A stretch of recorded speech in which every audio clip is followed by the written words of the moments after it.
छोड़ेंगे। और तो और जो आँख तूने गुस्से में गाय और बैल की ओर देखा तो हम तेरी आंखें निकलवा लेंगे।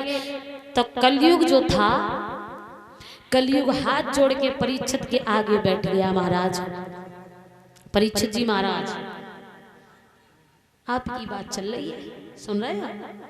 कलयुग जो था परीक्षित के आगे हाथ जोड़ के बैठ गया।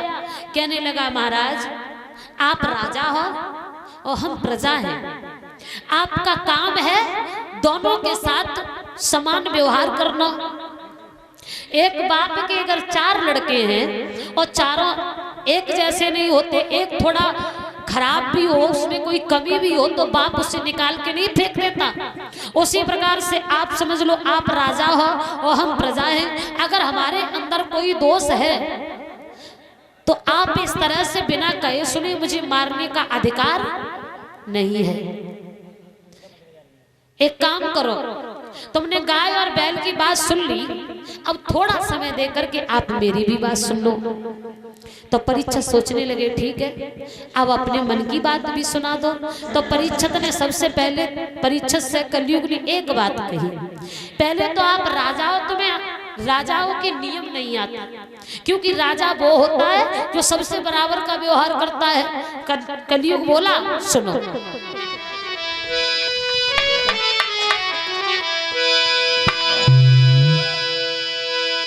राजा वो मर जाए जुल्म जो और खुद प्रजा पे तोले, चुगला खोर बेई मान मरे जो अमृत में विस्फोरे।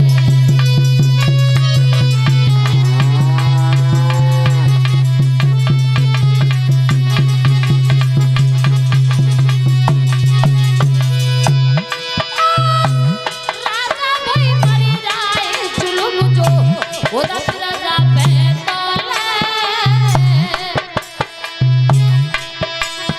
और चुगला खोर बेई मान मरे जो अमृत में विस्फोरे।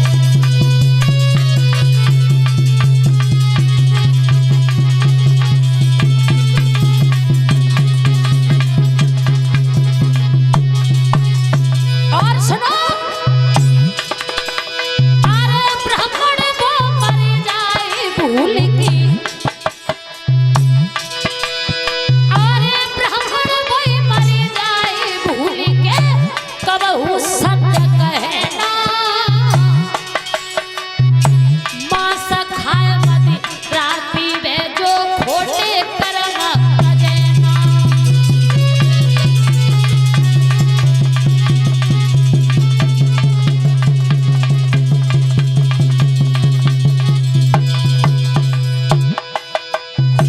साधु वही मर जाए अरे जो कबहू हरि सुमिरे ना, और मांस खाए मदि रात पीवे जो खोटे काम अजैना।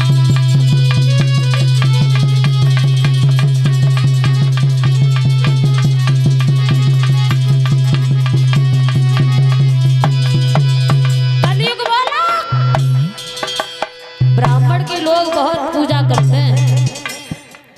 अगर कोई हवन यज्ञ हो, भैया हम तो पंडित जी से करवाएंगे, ठीक है खूब करवा, लेकिन उस पंडित को भी जांच परख लो ये पूजने लायक है या नहीं है। कई ब्राह्मण हमने ऐसे देखे जिनके घरों में मांस मदिरा चलता है, जो ब्राह्मण मांस खाते हैं, दारू पीते हैं। जो ब्राह्मण सत्य का साथ नहीं देते वो ब्राह्मण पूजने लायक नहीं होते। खूब पूजा, लेकिन उससे पहले देख लो ये पूजने लायक है या नहीं है। भेष को भी कभी नहीं डालो। कई लोग पीले कपड़े पहनकर भीख मांगने का काम करते, लेकिन अगर 2 रोटियों के लिए पीले वस्त्र पहन लिए तो वो महात्मा महात्मा कहलाने के लायक नहीं है। महात्मा की तो महान आत्मा होती है जो बिना खाए पिए भगवान का भजन कर सकता है। अरे पीले कपड़े पहनकर केवल पेट के लिए घूम रहे हैं, ये तो बात रही समाज की। अब अपने घर की ओर आ जाओ। घर में एक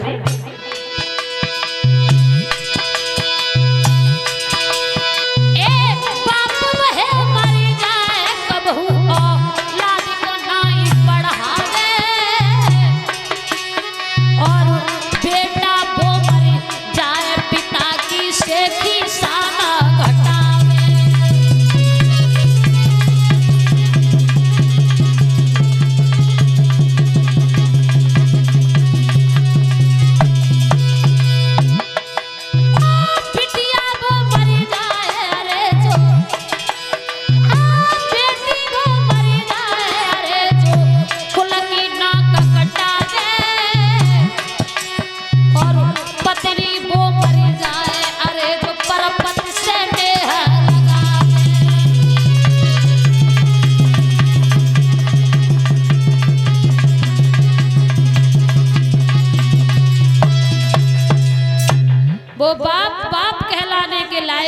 जो अपने बच्चों को आज के जमाने में उच्च शिक्षा न दिलाए, वो पुत्र जो 4 लोगों में बैठ के बाप की बात न माने, उसकी इज्जत ना करे, तो ऐसे पुत्र से बिना पुत्र के बना रहना अच्छा है। बेटी वो मरी जाए रे जो कुल की नाक कटावे, और पत्नी वो मरी जाए जो परपति से नेह लगावे। बेटी को देवी समझ के हमारे समाज में लोग पूछते हैं, लेकिन जो बेटी अपने कुल की, अपने गांव की, अपने परिवार की इज्जत को इज्जत न समझे, को बेटी बेटी कहलाने के लायक नहीं है। कलयुग ने कहा परीक्षित से, महाराज हमारे अंदर अवगुण है, लेकिन एक गुण है, एक गुण है।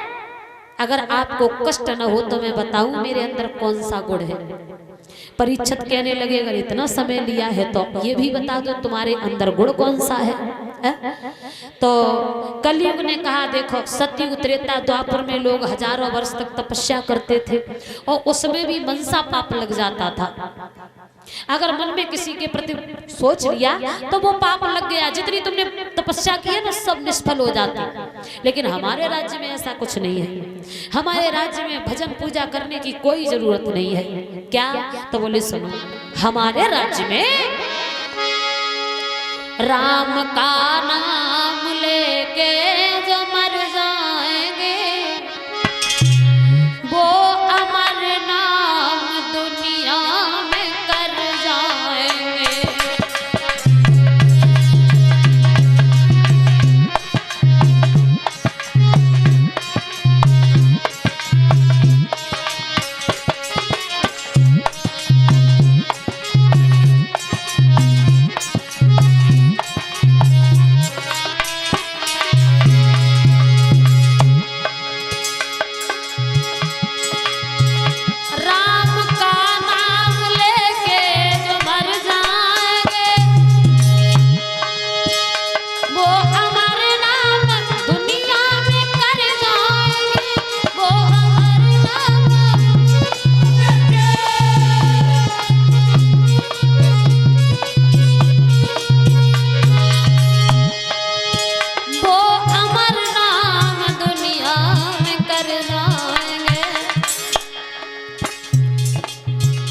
ये न पूछो कि मर कर किधर जाएंगे,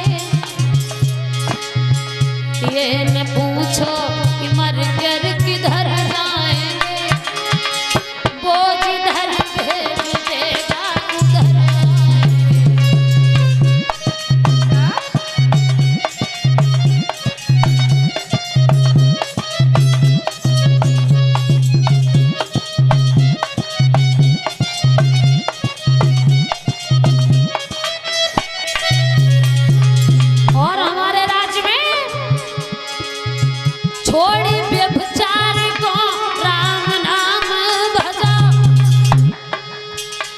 जो ममता लगी उसको दिल से तजो।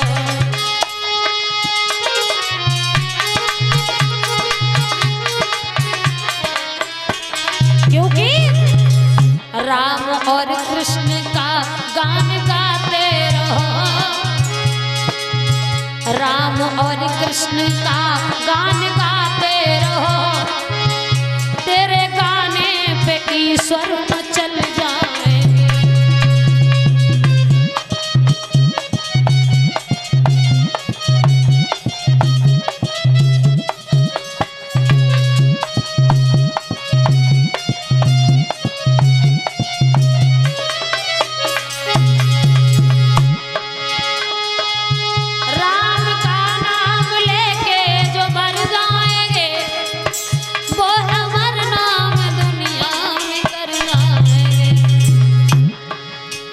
ये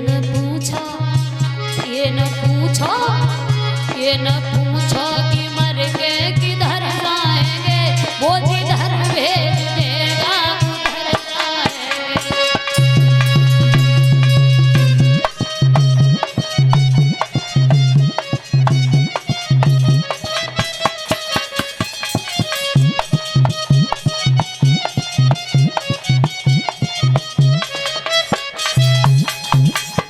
हमारे राज्य में जो भगवान का नाम लेकर जाएगा उसका उद्धार हो जाएगा। कलयुग केवल नाम आधारा और सुमिर सुमिर नर उतर ही पारा। हमारे राज्य में केवल भगवान का नाम लेने मात्र से उद्धार होता है। जो भगवान का स्मरण करता है, जो भगवान को पूजता है, उसका उद्धार हो जाएगा। इस प्रकार से परीक्षित को जब कलयुग ने कहा तो परीक्षित ने सोचा गुण तो बहुत सुंदर है, कलयुग में लोगों के पास समय वैसे भी नहीं होता और केवल नाम लेके उद्धार होगा, तो इसे मारना नहीं चाहिए। अगर मार दिया तो बेकार में, इतना समय नहीं है लोगों के पास। सोचने लगे चलो इसे मारेंगे नहीं।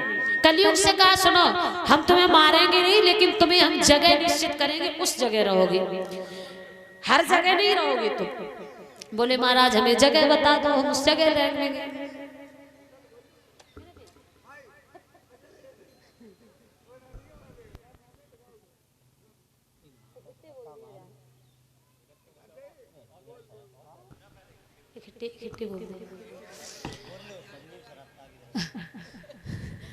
श्रोता बंधुओं, जिस समय कलयुग से ये कहा हम तुम्हें रहने के लिए जगह देंगे, कौन सी जगह? जहां शराब पी जाती हो, जहां पर, बिल्कुल सही बात है, अपने मुंह से कह रहे हैं, जहां शराब पी जाती हो, जहां मांस खाया जाता हो, जिस जगह गाय बैल की पूजा न हो, जिस जगह अपने से बड़े का सम्मान न होता हो, जहां वैश्याएं रहती हो, जहां बेईमानी लोग करते हो, जैसे भैया के हिस्सा पे दूसरा भैया जबरदस्ती अधिकार कर रहा हो, ऐसी जगह पे तुम निवास करो। कलयुग ने कहा ठीक